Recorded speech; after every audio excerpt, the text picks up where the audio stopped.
मैं उनके साथ कुछ प्रैंक करने का सोच रहा हूँ। आप लोगों को मेरा साथ देना है, दोगे? यस और नो? आप लोग जो उनकी टीम के हो, आपको भी साथ देना है, ठीक है? तो अब हम क्या करेंगे, देखो मैं बताता हूँ। वो ये एक्सपेक्ट कर रहे हैं, वो जैसे यहाँ आएंगे उनको माइक लगेगा, वो यहाँ आकर के खड़े हो जाएंगे, मैं उनको दिख रहा हूँ, तो उन्हें लगेगा कि जैसे हर वीडियो में होता है, मैं यहाँ पे आकर के बोलूंगा please give an energetic and warm welcome to the one and only mister Indian hacker, whatever जो भी मैं बोलूंगा, ठीक है? हाँ, जो भी रटा हुआ है वो बोलता हूँ मैं, तो वो मैं बोलूंगा और वो एकदम से आएंगे। लेकिन जैसे वो आएंगे, मैं स्टेज पे नहीं होऊंगा, मैं उधर होऊंगा, मैं उधर से उधर पीछे निकल जाऊंगा। आप लोगों को क्या करना है, कुछ बोलना नहीं है, बस तालियां बजाते रहना है, सीटियां बजाते रहना है और मेरी तरफ देखना है। मतलब ऐसे जैसे कि मैं यहाँ पर हूँ, वो यहाँ पर है, बस मैं उनको नहीं दिख रहा हूँ, बाकी सबको दिख रहा हूं। वो बहुत भूत की वीडियोस बनाते हैं ना, आज उनको भूत दिखाते हैं। सब रेडी है? कहां पर है, मुझे दिख नहीं रहे हैं। कहां है, एक बार उनको यहां पे लाओ ना। हाँ, रेडी है, ठीक है। उनके बारे में पहले आपको बताता हूं कि गेस्ट कौन है। आप लोगों को बिल्कुल भी आइडिया नहीं है, तो मैं आपको बताने वाला हूं कि आज जो हमारे गेस्ट हैं वो कौन है। उनके 27 मिलियन से ज्यादा सब्सक्राइबर्स हैं, 450 करोड़ व्यूज हैं उनके चैनल के ऊपर, और वो बहुत ही कमाल का काम कर रहे हैं और उनकी जितनी तारीफ करी जाए उतनी कम है। Please give an energetic and warm welcome to the one and only Indian hacker.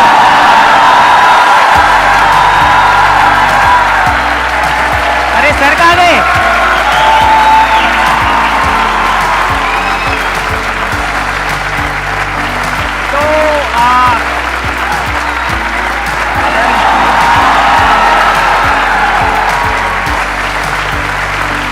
तो जनरली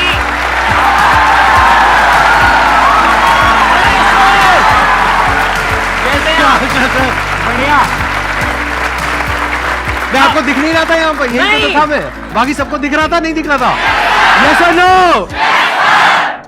तो सबसे पहले आप सब लोगों से मैं एक चीज कहना चाहूंगा, सपने देखने चाहिए क्योंकि देखने से पूरे होते हैं। आज मेरा हुआ है यहाँ पर। Thank you so much. Excellent, excellent. मुझे यहाँ पर बुलाने के लिए मोस्ट वेलकम। और मैं जनरली हमारी जो ऑडियंस है उन्हें टाइटेनियम आर्मी को कह के बुलाता हूँ। टाइटेनियम मतलब जोश, और जोश भाई साहब आप जोश तो नेक्स्ट लेवल है, नेक्स्ट लेवल है। सही सही में सर। हाँ, हाँ। मतलब वास्तव में टाइटेनियम आर्मी। मजा आया बहुत सर, अभी तो शुरुआत है। आओ जी, बैठिए, प्लीज हैव अ सीट, बैठिए। आपको पता लगा है कि अभी अभी आपके साथ में एक प्रैंक हुआ है? नहीं, अभी तो नहीं। हाँ, लगा ना। अच्छा, वो प्रैंक था। वो प्रैंक मैंने तो सोचा था। मैंने सही में नहीं देखा आपको यहाँ पे। क्योंकि आप घोस्ट से रिलेटेड वीडियोस बहुत बनाते हो ना, भूत प्रेत से रिलेटेड, तो मैंने कहा आज आपको भूत दिखाते हैं लाइव यहाँ पर।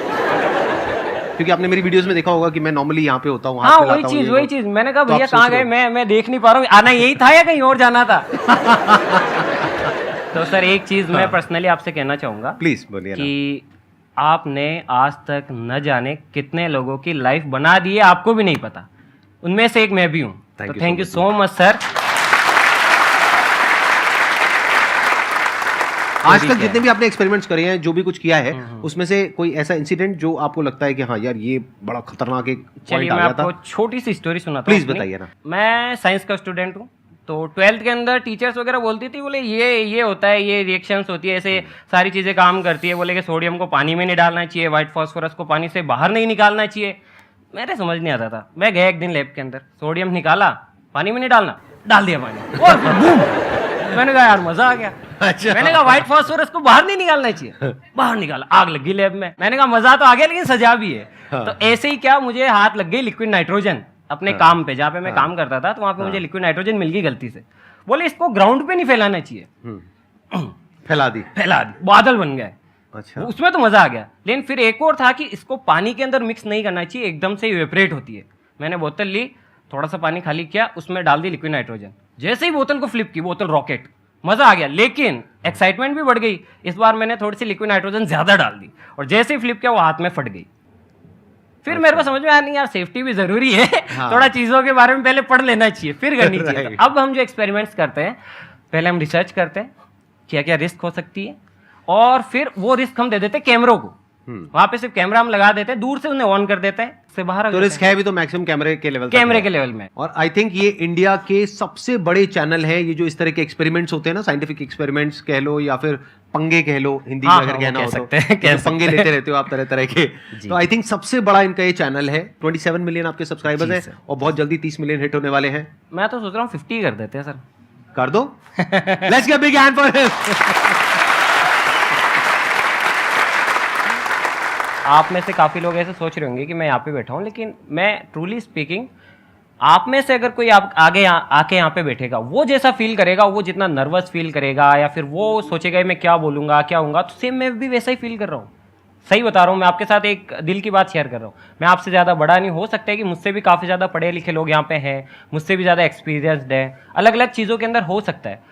तो बस ये दिल की बात थी। बेसिकली क्या है कि जैसे मैं भी पहली बार स्टेज पे गया था, आई एम नॉट श्योर आपने स्टेज पे इतने सारे लोगों के सामने पहले First कभी कुछ time. किया है, पहली बार कर रहे हो First ना, time, sir. तो जब आप जो कर रहे हो आप बहुत अच्छा कर रहे हो, मेरे से तो बहुत अच्छा कर रहे हो। नहीं जब मैं पहली बार गया था, नहीं सर, गुरु नहीं, गुरु होता है सर। मैं सीरियसली कह रहा हूँ, मैं गलत नहीं कह रहा। जब मैं पहली बार स्टेज पे गया था, वो मेरे अनस्टॉपेबल वाले सेशन में आप लोगों ने देखा भी होगा। कितने लोगों ने देखा है, हाथ ऊपर करो।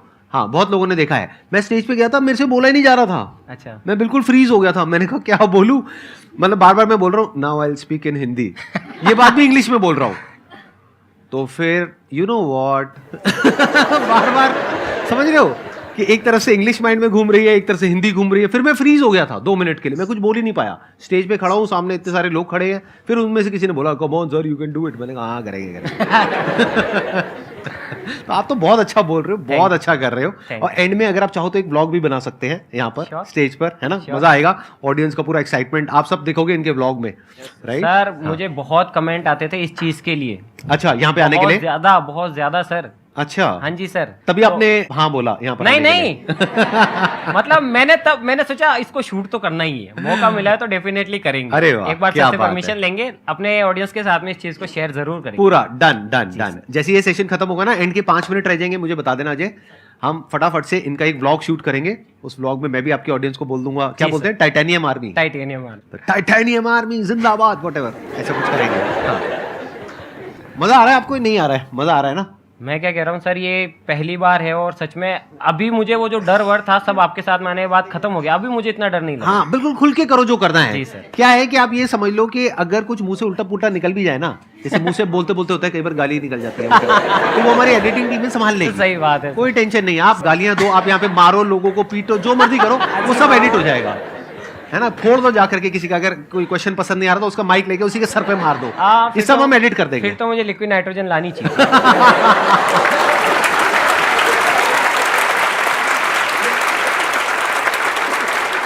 तो आप लोगों के मन में मुझे पता है बहुत तरह तरह के क्वेश्चंस होंगे जो आप इनसे पूछना चाहते हैं। तो जो भी क्वेश्चंस आप लोगों के माइंड में आ रहे हैं आप हाथ ऊपर करेंगे और फिर उसके बाद में आपको कहेंगे पूछने के लिए, आप पूछेंगे। उसके बाद में हम एक वोटिंग करेंगे। वोटिंग में अगर सब चाहते होंगे कि उस क्वेश्चन का आंसर दिया जाए तो सब लोग अपने हाथ ऊपर करेंगे। First of all thank you Sandeep sir, I still can't believe कि आप मेरे सामने हो। सर दिलराज सर, मेरा आपसे एक क्वेश्चन था। हाँ जी। जैसे जैसे क्रेजी XYZ है, एक्सपेरिमेंट टीवी है, वो भी इस फील्ड में आने लगे हैं, तो आप उन्हें एज अ कॉम्पिटिटर कैसे देखते हो सर? रेस में अकेले भागने में मजा नहीं आता। आप अगर भागोगे, अकेले भागो, कोई तालियां भी नहीं बजाएगा कि यार कि ये जीता है, बोले किसके साथ में जीता है ही नहीं कोई। कंपटीशन तो बहुत ज़रूरी है। कंपटीशन होता है ना तभी आप नई नई चीज़ें ट्राई करने के लिए वो होते हो। अगर कंपटीशन नहीं है ना तो आप जितना उतने में खुश रहने की कोशिश करो, बोले हाँ यार चल रहा है, सब्सक्राइबर है, कोई है ही नहीं, मेरे ही हैं सब्सक्राइबर। अभी कंपटीशन है तो वो एक हेल्दी कंपटीशन है, उसे उल्टा अच्छे वे में मैं लेता हूँ कि यार वो अच्छा कर रहे हैं, बहुत बढ़िया बात है। देखिए रेस में आगे निकलने के 2 तरीके होते हैं। अपने साथ वाले के लंगड़ी फंसा दो, वो गिर गया, आप जीत गए, या फिर उससे तेज़ भागो। तो मैं तेज़ भागने में बिलीव करता हूँ। कॉम्पिटिशन की कोई परवाह नहीं, उनसे अच्छा करने की कोशिश करेंगे, वो भी अच्छा कर रहे हैं दिल से, सभी को मैं सपोर्ट करता हूँ, सबसे मेरी बात होती है। और मैं जितना उनको बता सकता हूँ, जितना उनको सिखा सकता हूँ, वो मुझसे काफ़ी चीज़ें पूछते हैं, मैं उनको दिल खोल के बताता हूँ। ज्ञान बांटने से बढ़ता है और मैं छोटा नहीं होता। Collaboration is better than competition any day as far as YouTube is concerned. अलग अलग फील्ड के अलग अलग रूल्स होते हैं, बट इस फील्ड में तो जितना आप कोलैबोरेट करोगे उतना तेजी से आगे बढ़ोगे, उतना तेजी से ग्रो करोगे। जैसे सौरभ भाई का व्लॉगिंग का चैनल है, यस सर, हमारा अलग है, लेकिन जब हम उनसे मिले तो उनकी ऑडियंस ने हमें देखा और हमारी ऑडियंस ने भी उन्हें देखा, वो सब एक हो गए। तो उनके जैसे क्रेजी XYZ भाई से हम मिले, अमित भाई से, तो कुछ हेटर्स जो थे वो जो हमें पसंद करते थे या फिर उन्हें पसंद करते थे, हमें हेट करते थे, वो सब इक्वल हो गए। बोले यार ये तो भाई है, तो ऑल ओवर फायदा हम दोनों को हुआ। अच्छा, आप अपनी अर्निंग के बारे में कुछ शेयर करना चाहेंगे, क्योंकि उसमें सबसे ज्यादा इंटरेस्ट होता है सबका। अर्निंग तो बहुत है, लेकिन हम है ना अर्निंग का आधे से ज़्यादा हिस्सा अपनी वीडियोस में उड़ा देते हैं, क्योंकि वो एक फन पार्ट है, हमें भी उस चीज़ में मज़ा आता है। हमारी वीडियोस बहुत ज़्यादा एक्सपेंसिव होती है, क्योंकि ट्रैवल जब अपन करते हैं तो इतना खर्चा नहीं आता, लेकिन जब आप चीज़ें तोड़ते हैं, मान लीजिए कि आपने कोई कार है, उसके साथ में कुछ एक्सपेरिमेंट किया, उसे खुद से उसको चलाना है, तो अगर वो मान लीजिए कि कैमरा लगा दिया अपन ने, रिकॉर्डिंग ऑन करना भूल गए, तो वो कार यूँ ही गई। साथ ही साथ अगर वो सही से काम नहीं किया तो भी वो पैसा यूं ही गया, तो खर्चा बहुत ज़्यादा होता है। लेकिन ये है कि अगर हम 1 लाख खर्च करते हैं तो कोशिश करते हैं उससे 1.5 लाख तो हम अर्न कर ही ले। और ये यूट्यूब सर आपको तो पता ही है, बाकी ये ऐसा प्लेटफॉर्म है कि यहाँ पे फ्लक्चुएशंस चलते रहते हैं। अगर आप डेली काम कर रहे हैं, आपकी वीडियोस पे व्यूज़ आ रहे हैं तो अर्निंग वैसी होगी, अगर नहीं आ रहे हैं तो अर्निंग भी ड्रॉप हो जाती है। आप कितनी वीडियोस अपलोड करते हो एक हफ्ते में? अभी तो सर कुछ पर्सनल इश्यूज की वजह से हम नहीं कर पा रहे, वरना हमारा टारगेट रहता है कि हम बीच बीच में डेली की 2 वीडियोस अपलोड करते थे। डेली की 2 वीडियो? जी सर, ये तो 2। बहुत ज्यादा होती है। जी मतलब सर, मुझे भी पता है, और इस वजह आपको से दिन में आई थिंक 12-12 घंटे काम करना पड़ता होगा। हाँ जी सर। उसके लिए तो है ना, क्योंकि 2 वीडियोस आसान नहीं होता है। मतलब मैं बोलता हूँ आसान है, लेकिन आसान होता नहीं और हर वीडियो का जो टॉपिक है वो पिछली वीडियो से अलग होगा। राइट। और कोई रिपीट भी नहीं कर repeat सकते, नहीं कर हर बार कुछ अलग अलग करो, और करने में भी टाइम लगता है। आपको तो लगता है 5-10 मिनट की वीडियो, बट उसके पीछे फुटेज होती है आधा 1 घंटे की, 2 घंटे की, फिर वो 8-8 एडिट घंटे होकर की के 8-8 घंटे की फुटेज होती है, और उसमें टाइम लैप्स लगाते हो आप बहुत बार। हाँ, time और lapse लग आपके मैंने जाती देखा ड्रोन शॉट्स भी आ रहे हैं, तो आप पैसा तो खूब अच्छे से लगा रहे हो। ऑन एन एवरेज आप कितना खर्चा कर देते हो? कमाई मत बताओ, नहीं बताना अगर चाहते तो। हम रेगुलर वीडियोस बनाते हैं, डेली अगर 2 अपलोड करनी है तो महीने का 50 lakhs मान लो। और अगर आप डेली 2 नहीं करते, हफ्ते में 2 करते हो तो 20 कितना हो लाख गया? के आसपास तो होता ही है, चाहे आप 20 वीडियो लाख रुपए के आसपास तो महीने का खर्चा है। करो चाहे मत करो। आपकी कितनी बड़ी टीम है अभी? कितने लोग हैं? 40 लोगों की टीम है, अच्छा। जिसमें से 20 लोग मेरे साथ ही रहते हैं, साथ ही काम करते हैं ऑफिस में। और अभी जो आपके साथ आए हैं ये लोग, ये सब आपके मेन टीम मेंबर्स हैं, राइट? टीम भी है, भाई भी है। Let's give a big hand for all of them. एक बार स्टेज पे आ जाओ आप लोग भी। आप लोग बहुत अच्छा कर रहे हैं, आई मस्ट से दैट। आप में से कोई कुछ कहना तो नहीं चाहता है?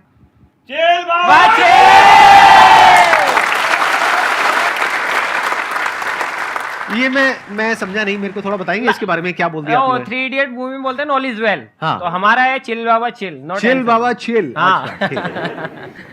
सर मेरा ये कहना है कि जैसे अभी 11-12 हम लोग का मेन होता है, घर वाले का कहना होता है कि 11-12 मेन है, कोई नीट लेते हैं, कोई मैथ्स लेते हैं, तो उसमें जो होता है ना सर, अक्सर हर जगह सर ये बताया टाइम मैनेजमेंट बहुत अच्छा, तो इतने दिन ये करना, तो वो कैसे आप लोग करते हो टाइम मैनेजमेंट?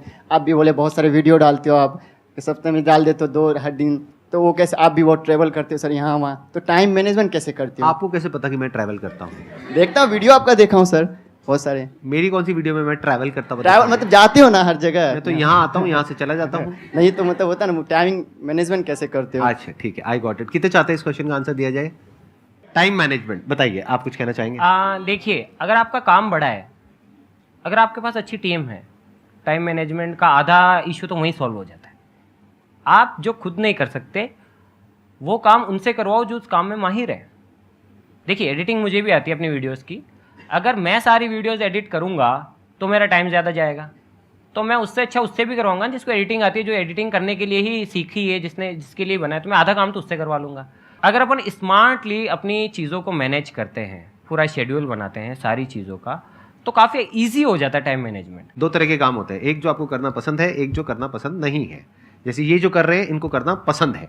इन्होंने बताया ना अभी अपने बारे में कि क्या करते थे स्कूल में, लेबोरेटरी में आग लगा दी थी, अब ये यूट्यूब पे आग लगा रहे हैं सब्सक्राइबर्स के वे में, पॉजिटिवली।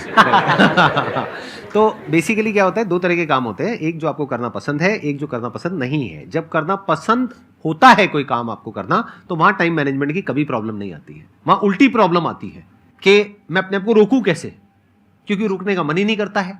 अगर इनको एक काम करना पसंद है तो इनकी प्रॉब्लम ये नहीं है कि ये अपने टाइम को मैनेज कैसे करें, इनकी प्रॉब्लम उल्टी है आपसे। आपकी प्रॉब्लम ये है कि मेरे को पढ़ाई करनी है लेकिन मैं नहीं कर पा रहा हूं, ये आप पूछना चाह रहे हैं, राइट? कि अपने टाइम को आप मैनेज करते हैं और टाइम नहीं निकाल पाते हैं, फालतू की चीजों में टाइम चला जाता है। इनकी प्रॉब्लम पता है क्या होगी कि दिन में 24 घंटे होते हैं, कम पड़ जाते हैं। हाँ, तो मैं क्या कहूंगा आप सबको, मेरी सलाह ये है, इस एज ग्रुप में, जो अभी आप लोगों की एज ग्रुप है 18 साल के आसपास, जो भी आप कर रहे हो उसके साथ साथ में कुछ और भी करो। प्रोफेशन के साथ साथ में पैशन को भी रखो। इसलिए नहीं कि वहां से पैसा कमाना है, इसलिए कि लाइफ नहीं तो बहुत ही बोरिंग हो जाएगी। जैसे अगर आप खेल रहे हो तो ये मत सोचो कि अब खेल करके मेरे को पैसा तो मिलना नहीं है, मैं क्यों खेलूं। अरे भाई, खेलना जरूरी है, तभी तो पढ़ पाओगे।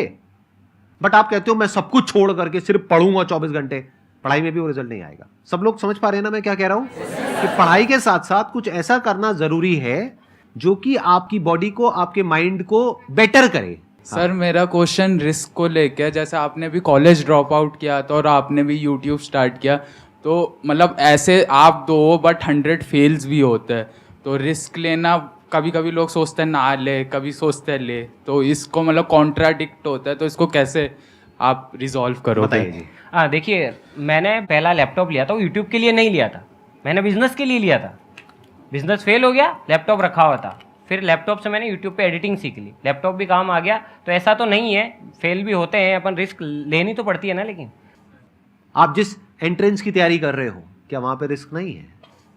वहां पे क्या परसेंटेज चांसेस हैं आपके सक्सेसफुल होने के? Less than 1%। 1%, 2%, मैक्सिमम कई कई केसेस में तो 0.01%। तो रिस्क तो वहां भी है। सर मेरा एक क्वेश्चन है सर, मेरे को खुद पे ज़्यादा कॉन्फिडेंस नहीं आ पाता। लोग क्या कहते हैं मेरे बारे में पीठ पीछे, सामने भी बहुत कुछ बोलते हैं, तो मेरे को घबराहट होती है, कॉन्फिडेंस नहीं आ पाता मेरे पे। मैं कुछ नहीं बोलूँगा, सर की सारी वीडियोस देख लो एक बारी। क्यों सर? क्योंकि मेरे अंदर भी ये चीज़ है, सेम मैं खुद को आप में देखता हूँ। तो मुझे यहाँ आने से पहले मुझे भी डर लग रहा था यार, उसमें क्या है। ये जो फियर होता है ना हमारे अंदर, डर लगता है कि सामने वाला क्या कहेगा, या वो मेरा मजाक उड़ा रहा है, या ये हो रहा है वो हो रहा है, इसका एक ही तोड़ है, अपने काम को बोलने दो और लोगों का अपने आप ही मुंह बंद हो जाएगा। सही बात। आपको मुंह बंद कराने की किसी को जरूरत नहीं है, उसमें अननेसेसरी टाइम वेस्ट करोगे, अपने आप मुंह बंद हो जाता है लोगों का।